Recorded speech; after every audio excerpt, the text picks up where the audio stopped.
আসসালামু আলাইকুম দোস্ত, আপনাদেরকে আজ একটা জিনিস দেখাচ্ছি।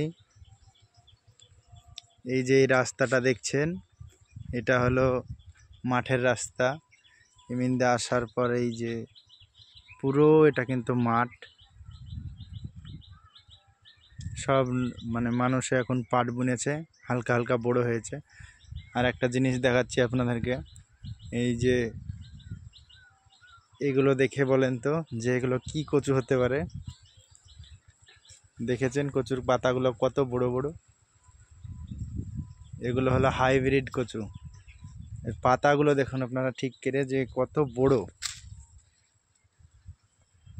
কত সুন্দর লাগছে না কচুর ভুঁইটা, বড় বড় পাতা, খুব সুন্দর লাগছে আমাকে দেখে। আপনারা দেখে বলবেন কেমন লাগছে আপনাদের।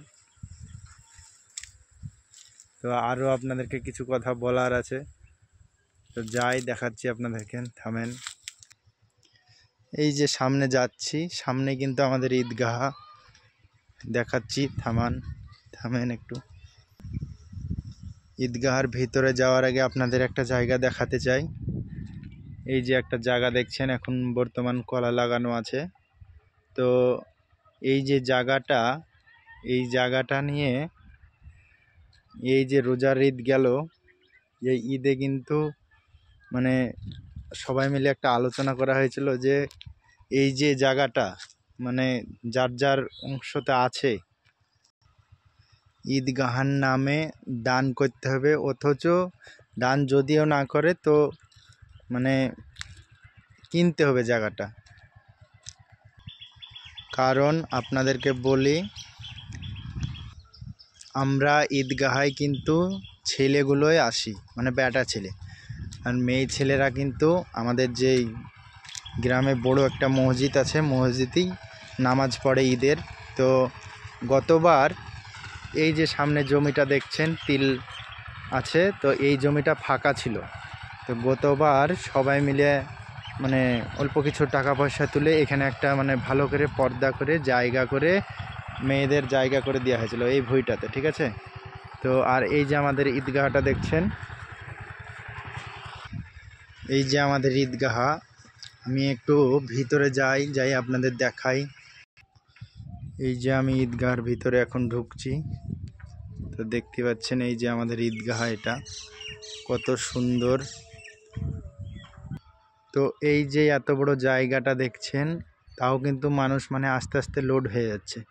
আগে দেখছেন গত 2-3 বছর আগে এই যে দেখছেন এই হাইস্ট এই যে দাগটা দেখছেন, এই পর্যন্ত কিন্তু মানুষ হতো। আর এবছর এতই বেড়ে গেছে যে মানুষের চাপ, এই যে আজ এত দূর চলে এসছে। এই যে দাগটা দেখছেন, এত দূর চলে এসছে মানুষ।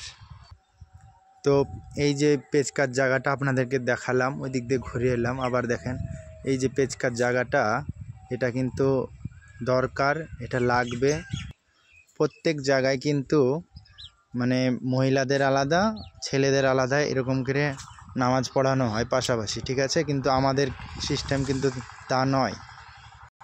সেটাই উদ্দেশ্য করে এই যে জায়গাটা, এটা এবার 4-5 জনের অংশ আছে জায়গাটা। তো কথা হয়েছিল যে জায়গাটা দিতে হবে, টাকা নিলে টাকা নিতে হবে, নাহলে এমনি দান করলে আল্লাহর রাস্তায় তো নেকি হবে, জানছেনই। তো মাশাআল্লাহ 4-5 জনের অংশীদার আছে এই যে জায়গাটা। তো 2 জন অলরেডি নামাজ পড়তে পড়তেই কথাটা উঠলো, উঠার পরে 2 জন হ্যাঁ দিয়ে দিয়েছে, আমি দান করে দেবো বলেছে।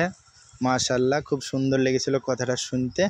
তো তারপরে আবার মিটিং হয়েছিল যে 2-3 জন আরও যে বাকিগুলো ছিল, মিটিংয়ে কি হয়েছে আমি অবশ্য জানি না, সেটা পুরো ক্লিয়ার করে বলতে পারছি না আপনাদের। তো যে 2 জন দান করব বলেছিল, তো মাশাআল্লাহ, আল্লাহ তুমি তৌফিক দান করো, আল্লাহ তাদের যেন নেকির পাল্লা ভারী করে দিও। আর যে 2-3 জন অংশীদার ছিল জায়গাটার, তারা মিটিংয়ে কি বলেছে সেটা আমি বলতে পারছি না। তো আল্লাহ তুমি যদিও দিব না বলে, তো টাকা নিয়েও হোক, আল্লাহ তুমি তৌফিক দান করো, যে তাদের মধ্যে শান্তি প্রদর্শন করো, জানে তারা এই জায়গাটা দান করুক।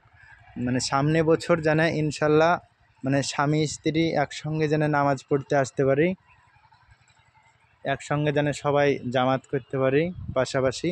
তো ইনশাল্লাহ আল্লাহ তুমি ওটা ওদেরকে একটু তৌফিক দান করো, বোঝার মতন শক্তি দাও। স্বামী স্ত্রী একসঙ্গে আসলে নামাজ পড়তে কত সুন্দর লাগে বলেন তো, ভালো লাগবে না? একটা ফিল কত সুন্দর লাগবে। ইনশাল্লাহ আল্লাহ যদি রাজি থাকে তো সামনেবার চেষ্টা করব ইনশাল্লাহ যে স্বামী স্ত্রী একসঙ্গে নামাজ পড়তে আসার। আল্লাহ তুমি তৌফিক দান করো, আমিন।